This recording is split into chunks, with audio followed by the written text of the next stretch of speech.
Welcome to the Farm Family Harmony podcast. I'm Elaine, farm family coach, here with another episode full of transition tips, tactics, and sometimes hard truths to get harmony on your farm.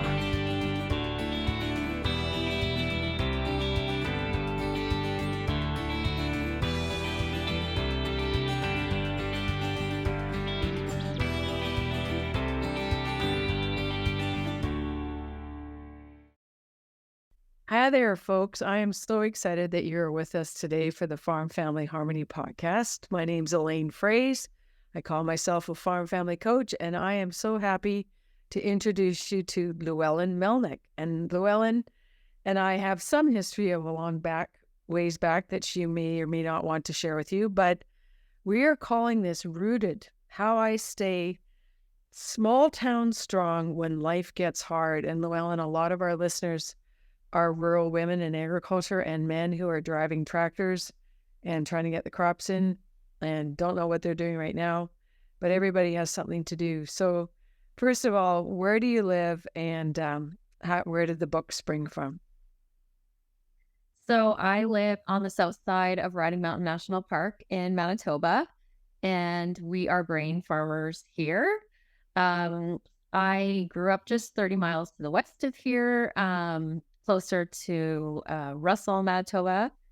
And I wrote the book because I struggled with my mental health on the farm, growing up on the farm, and also struggled with my mental health as an adult. And I came to the conclusion that these were discussions that weren't had and nobody wanted to have. And over time in my struggles, I realized that the biggest help for me was always hearing other people's stories and learning that, oh, I'm not alone, and that having those struggles is completely normal. And so for a long time, I didn't think that was the case. And so I wanted to write a book to document my own story and to share it with people so that they could also have the feeling that we should have these conversations, and it is definitely okay to have the conversations, and they should be encouraged for everybody to have better mental health. And so that's kind of why I wrote the book, honestly. So Rooted, How I Stay Small Town Strong When Life Gets Hard, and How You Can Too is the name of the book. And it's really well researched. And what I love is I'm just holding my finger here in your table of contents, because the first note to readers says, how to face the world when you don't feel like it. Turn up the music. So all through your book, you have these great country music songs that are aligned with whatever the chapter's about. So when you speak to farm audiences, especially women in agriculture or a whole room of men, beef producers, what are some of the key things that you want them to remember from your story? I want them to leave the room relating to something that I've said. And I don't even care what it is. Lots of times I like to just tell stories, and I want them to relate to those stories. I don't necessarily need them to learn a lot of things. I do give tips and coping mechanisms and all the things. I want them to leave with tools in their toolbox. But more than anything, I want them to leave knowing that if they've experienced the same thing that I've experienced, that it's okay. And that I'm talking about it, and that's okay for them to talk about it too. And so many times when I am talking to folks, whether it be farm women or beef producers or anybody working in the agriculture industry, I love when they come up to me after I, tell my story and say, I also experienced this, or I know somebody who experienced that. And it's good to have those conversations. The more that we talk about it, the more we share those things, it is better for everyone. And so that's ultimately my goal, honestly, is to just share my story, and I hope you relate. And the more you have that kind of light bulb moment that, oh, okay, well, somebody else went through this or that or the other thing, that, it gives you a little bit of calm, a little bit of peace about what's going on, and know that you're not alone. So we're both farm girls, and here's a picture of the book for those of people who are watching this on YouTube. The whole idea, I'm going to go straight to the middle of the book, because I don't think that you have to read books in order anyway. I think you can jump into your book and read it on all different kinds of places. But it says, the third shift, what working in the media industry and farming taught you about self-care. So tell us your story. What? So when I was working in media, I left the farm first off because I blamed the farm for bad mental health always as a child. I dealt with depression. And so I always just blamed the farm because there was never time to take for us. It was always the farm came first, the farm came first. And it was always that kind of heavy responsibility. And so when I graduated, I went and took journalism and ended up getting my media production diploma from Assiniboine Community College. And after that, worked as a journalist at CKX television station in Brandon when there was one there back in the day. There's not anymore. I used to work there too. Yeah. So where local news comes first. A great job. Loved it. Loved the place. Loved everything about it.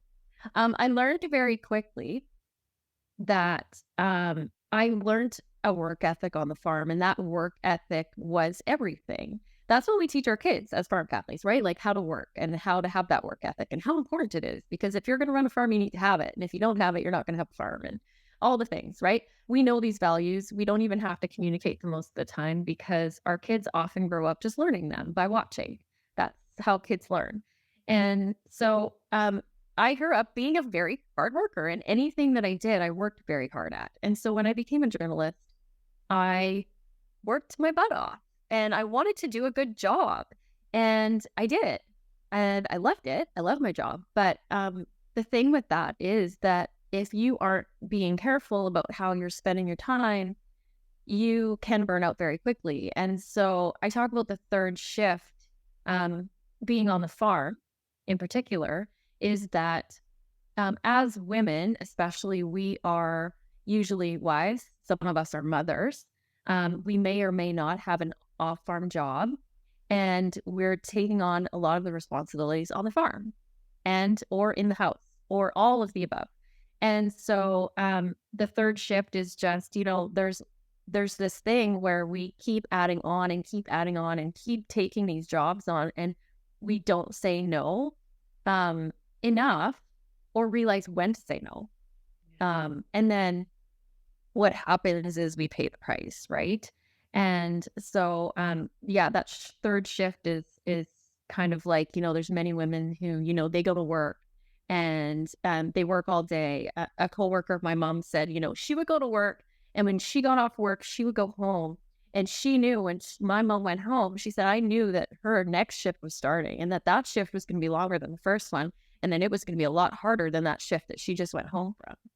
And so, it's being aware of these things and learning how to manage them. And some things, maybe we have to do out of survival or circumstance and pile the things on. But we definitely can't forget about our own mental health and our own kind of sanity within all of that. Well, and someone said that farm women in particular need to learn how to do more subtraction instead of what you said, putting more and more things on their plate and deciding what they can let go of. And I was listening to Emily Russell Gather and Growth podcast, and she was talking about how wonderful it was to have a cleaning lady, which she now has her third child, and she's really determined to really enjoy this baby and to spend time with her kids. And people say, well, must be nice. Well, I just got one too, someone to help me with, and I'm a grandma, but I work full time as well. And I just said, you know what, this isn't up to what I want it to be looking like anymore. So I'm going to give somebody else the opportunity to help. So I think in terms of my own mental health is the ability, Llewellyn, to ask for help. So I'm now in your chapter about who am I, why knowing who we are is so important. And you talk about your values lists, and you just mentioned values. So I don't think that people understand how important what drives them or what their core beliefs are is so important to their happiness and their mental well-being. So your list says music and dancing, alone time, family time, connection with others who show unconditional love, time with nature, a passion for learning and health, and a desire to help others. So describe to us how that day looks like for you now on your farm near Russell, Manitoba. Yeah. A lot of those things are in my daily activities. So having alone time and health go together in the morning because I did a workout this morning, and usually most mornings we'll have a workout. Some of them will be outside in nature, running down a gravel road. So getting that in. And a lot of times I have my headphones on, or if I'm in the office this morning, I was doing office work, I'll have music playing. Um, I'm still doing all of the things that I have to do in a day, but I'm being very mindful of what I can incorporate in my day. And those things are super important. And you will see through my book, with the playlist that I have throughout my book, is that music is huge for me. And so that's something really simple I can do. I can put a song on. I can put some music on if I'm in the kitchen, or if I'm in a tractor, or if I'm, out working out. It doesn't really matter. But all of those things are important to me. Knowing those things is kind of the key. And so I think that if you don't know what brings you peace and joy and a sense of self, it can be a struggle. And so finding out what those things are sometimes can be kind of hard. It's not hard once you know what they are to do them, honestly. But doing some kind of self investigation is important. And so, yeah, I always am trying to kind of fit in a piece of those things into my daily life. And I mean, so I'll get some days and more other days, but you get the more you get, sometimes the better it is. So, Well, and you inspired me too. I saw an Instagram post you had of just walking down your gravel road with all the trees around, and my gravel road doesn't have trees. I have a lot of wind, but walking and getting the endorphins going is really good for your mental wellness. So I have a CAPS, Canadian Association of Professional Speaking friend. Her name is Jennifer Buchanan. She's been in the music therapy business, Llewellyn, for over 25 years. And she has a book called I think along the lines of Create Your Own Playlist. We'll put it in the show notes as well. But the power of music, I think, is very underestimated by a lot of people on how it can make you feel. And I have a special Steve Bell CD that I like to put on when I'm in the kitchen just making meals. And it's peaceful and it's quiet. I have other music by this guy named Wasio. It's my writing music. I put it on and it's almost like a Pavlovian dog experience. When I hear that music, that means I'm supposed to be sitting down at a computer and writing, and it's instrumental music, and that kind of kickstarts me into the writer's flow thing too. So tell me more about this other chapter you wrote called Hormonal Hell, Motherhood and Finding Your Place in the World, Tennille's story, because Tennille's story is very similar to mine, and I think that's a huge encouragement, especially for young women in agriculture who are young moms who might not have family support close by, and what Tennille did to make things better in your community. Yeah, so Tennille is a good friend of mine who lives in Russell, and she struggled through postpartum with her first child. It was a very, very challenging time for her. It was really, honestly, life-changing for her. And so I wanted to tell her story in the book because what she did after struggling with postpartum is she developed a group called Mothers Helping Mothers and got moms together in the community just to talk and just to be together and just take some time away from everything else and just take that chunk to be together. And her initiative to do that for sure helped her, but she has helped so many mothers by doing that. And she's just an incredible human. So that chapter talks about her story, but it also talks about hormones. And so there's something that happens when we have a baby with our hormones that we, sometimes just think we'll bounce back. And bouncing back isn't really the words we should be using when we have a baby. It is a roller coaster. It is a health challenging time. Even if you didn't have a baby to look after and feed and you change diapers, even if you didn't have that baby in your house and you were going through those hormonal changes, it is still sometimes a health emergency. add on to that all the things that you're doing and try and do both. And it's no wonder there are so many women who struggle with postpartum depression. And I luckily did not have it as bad as she did, but struggled as well when my kids were small. And without her help, I think I would have been in a worse place. But hormones are something that women have to be so on top of our whole life, not only in, when you go through your teen years and all those changes, but also through child rearing years. And then when we're done in perimenopause and menopause, hormones are just huge, and they play on your mental health more than anything else that we can even attribute to. So I think that there is a lesson to be learned out of hearing her story, is that we need to be really aware of what our hormones are doing. And the thing is, when you have a baby, you can't stop everything. You can't stop everything. But I wanted women to just hear the story to know that take some things off your plate. And if you think you've taken a few off, take a few more. Because the only thing that fixes your hormones after you have a baby is rest. It's rest. That's what you need. And that's what you get the least of when you have a baby. So don't be adding in all the other things. I know when I had my kids, it was, I wanted to do all of the things on the farm. And so I was breastfeeding and delivering meals and doing all the things and running around. And you can't rest when you're doing that. And yes, circumstances sometimes say that we have to keep going and doing those things. But what can we take off our plate? Try and take some off. The more you can take off, the more you can rest, the better your mental health is going to be. And so hormones that's a challenging thing to balance, but a very important one for women to hear at any age. Well, and the interesting thing too is you on page 105, you talk about vitamin D and important for mental wellness. And I too am a postpartum depression survivor. I had a very severe case back 40 years ago and have been healthy ever since. But I spent most of 1984 in a psych ward, and when I'm speaking in front of an audience, people say, oh my goodness. And the reason you are telling Tennille's story, and the reason I'm telling my own story, is to know that postpartum depression is nobody's fault. It happens. And now, of course, in this day and age, 40 years later, have a lot better awareness of it, and also some preventative interventions that can be done as soon as the baby is born, and a lot better things that can happen for the outcome of both mother and child.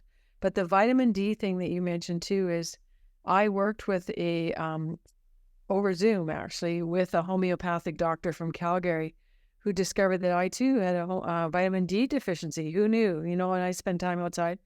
And so that's also been the whole nutrition part that you talk about in the book too, about Llewellyn, and just being very intentional about taking good care of your health and finding out what will improve your immune system and make you feel better. I think women are great at sharing their stories with each other. I remember talking to a woman stranger on the airplane, and we all of a sudden we found out we had the same hormonal doctor in Winnipeg, and we're telling stories and total strangers, and just we're looking at each other and going, oh my goodness, we're bonded because we both have, been on this hormonal journey with Dr. England in Winnipeg. So that's a really good thing. But the other thing that I like that you've written here that I think is hugely important, that there's a lot of research on, Dr. Nikki Gerard years ago, back in the late 90s, wrote a book or a study called What Doesn't Kill You Makes You Stronger. She studied for 12 years farm families in Saskatchewan, and her research showed that the three key factors of families being resilient was to communicate well, celebrate the wins and the good things. But the third piece, which relates to your book, is connection to community. And so your chapter is called Connection, Why Being Vulnerable with the People We Love Nourishes Our Mental Health. So when did you stop pretending that everything was okay? Honestly, I don't know if I've stopped. I'll be honest. That's a constant battle. I have wrote a book about my mental health struggles. I have talked about it openly. But I also have trouble being honest. Is it because we haven't been taught that? Maybe. maybe we haven't seen it enough. I think that's just my whole reason for doing this, honestly, is because I often think, well, can I say that I'm feeling bad? Am I allowed to say that? Okay. Yes. Yes. I actually, so I just got off a very long road trip to Sioux Falls, South Dakota. My husband was at Promise Keepers on the weekend, and I decided to spend almost a whole day by myself, which is not typical because I'm so extroverted, but I needed time to sit in a sunbeam and read a good book. And so I went to my lake house and I sat in the chair, I built a wood fire, and I read the book by Jenny Ellen called Untangling Your Emotions. And so the first thing, which I was kind of alluding to, is when we as women in agriculture can go up to each other and say, Llewellyn, are you okay? Or are you not okay? And you say, Elaine, I'm not okay. I said, okay, that's okay. That's good. You're telling me you're not okay. Do you want to talk about it now?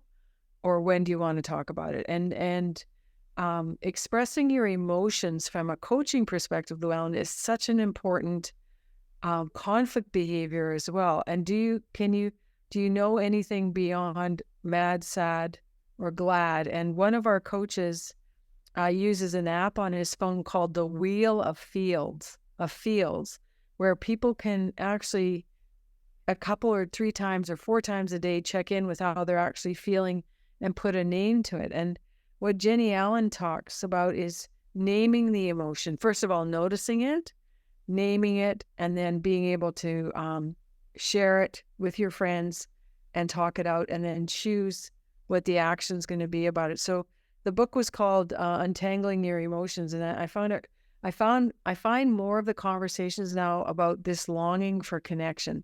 So you're in a small town, and how do you get the best connections in your small town? What do you do for connection? Get out in your small town. Get out in it. Don't really care how you do that. It can be a lot of things. For some people, it's going to church. For some people, it's going to a yoga class. For some people, it's volunteering, carol, or I mean, just going for coffee. Get out. Have conversations. That's where it lives, is in conversations, honestly. And very vulnerable conversations, authentic conversations, not fake ones. So you sitting and talking to a woman about your hormonal doctor, you guys were connecting. You're connecting on a subject, and you're talking about the things that affected you and the things that affected her, and you were relating. And so that's exactly what you're talking about, and having these connections. But the only way we can have these connections is to actually have a conversation. And I think that in rural communities, it is so easy to isolate. And with the workload, it's easy to isolate, unfortunately. And so we have a really good excuse. So I think we just have to be conscious of how much time we are spending on the farm, and are we getting those connections? And if we're not getting them on the farm, to get off the farm and try and find them wherever that is. And there's no right or wrong answer. Just have to seek them out. So you're much younger than I am, Llewellyn, and I'm just curious if you would like to explain how to use this as a phone, not a texting machine. Mm-hmm. Yeah, I feel like that's a struggle right now.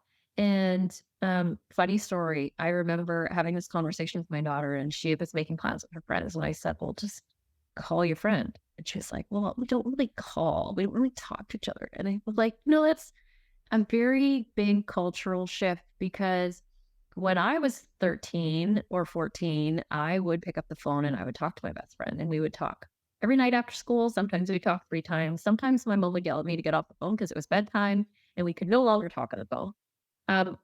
But the kids now that I have don't know that. And their thing is Snapchat, and their thing is texting, and their thing is TikTok. And it's a very different way of connecting. I think that they have way more connections. I think they have way less invested connections, should we say. Yeah. Yeah. And I'm concerned about what it's doing to the next generation, your generations and your children's generation, mental health in terms of comparison being a joy stealer, especially I'm Instagram fine or I'm Facebook fine or it looks like they have such an amazing life. Why can't my life look like that? Yeah. About Yeah, it's a thing. It definitely is a thing. Um, I don't know that we're ever gonna get away from that. I think that takes mind work on your own time and figuring out your own worthiness, and not using that comparison game. And so those are conversations that need to be had and practiced. And I think there's a lot of learning for kids, on how to use those phones in a useful way, shall we say. I a long, long time ago wrote an article in December called The Gift of a Visit.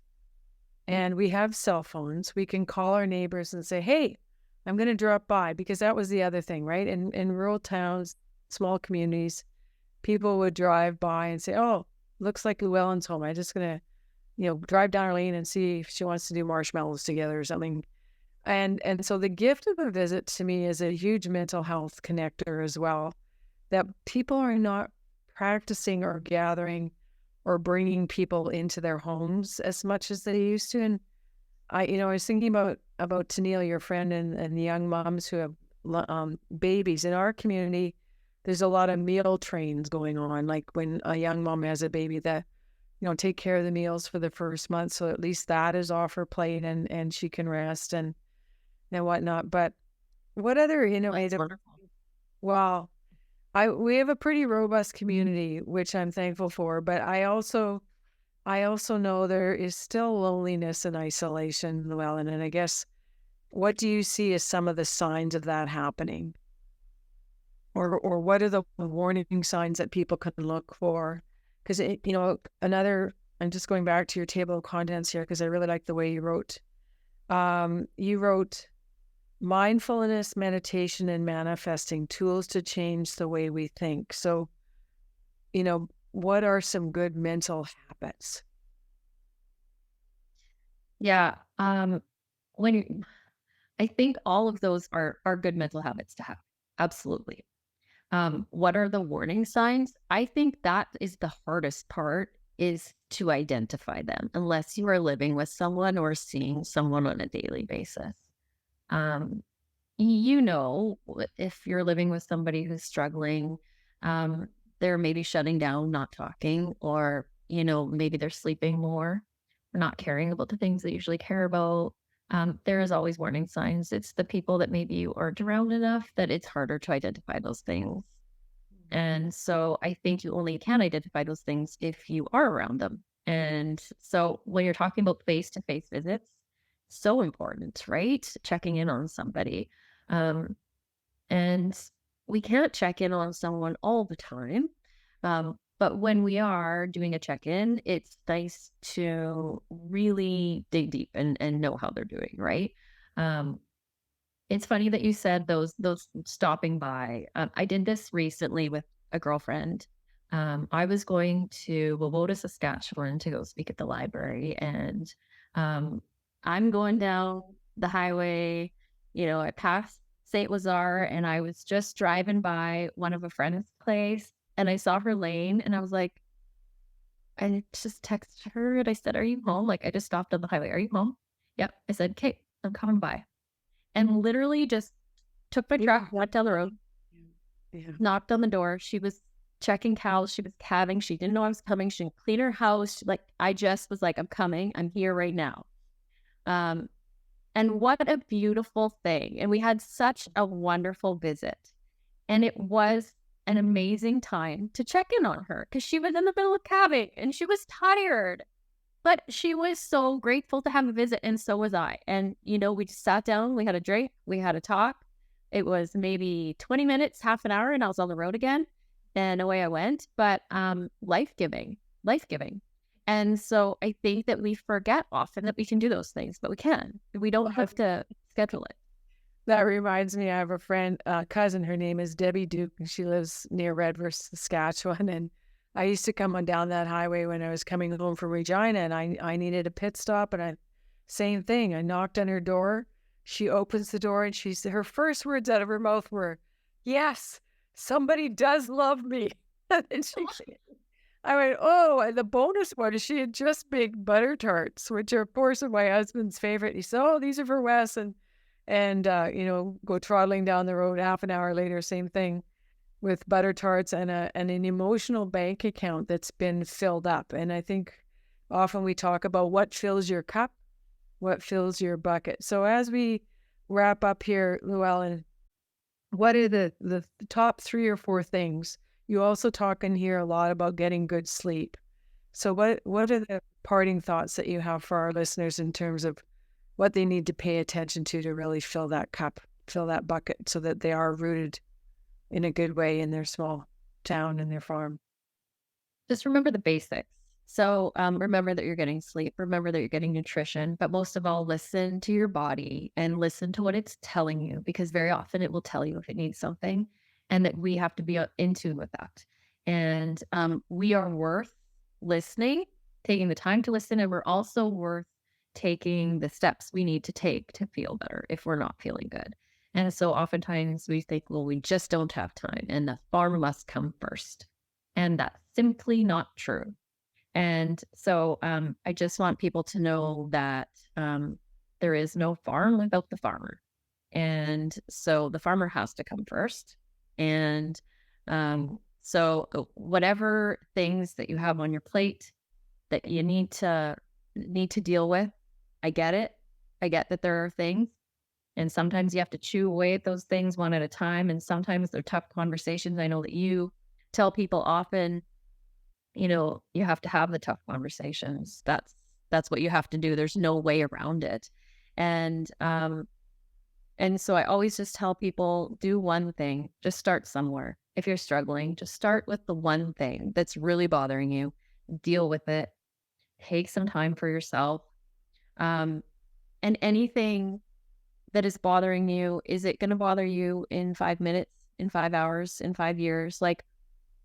But put it into perspective. And sometimes those things are bigger than we make them to be. So, I think that it is just important for people to keep talking and know that you are not alone. And that I think as farmers and people working in the ag industry, we are very susceptible to mental health challenges in the circumstances that we live in and work in.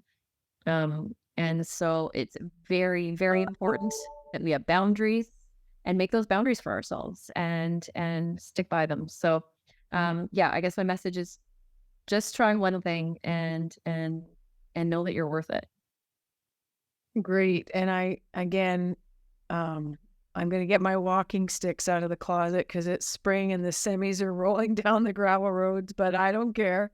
There's Elaine. She looks like she's practicing for cross-country skiing in the spring, but I really admire the fact that you got up this morning and you worked out first. You took care of that first. You did it in a way that was fun for you. You had your earbuds in and your good country music that you love, and that is a discipline that is going to make you feel better, and you're going to reap the benefits from that. Not only are you going to reap the benefits from it, so are your husband and your children. So that's awesome.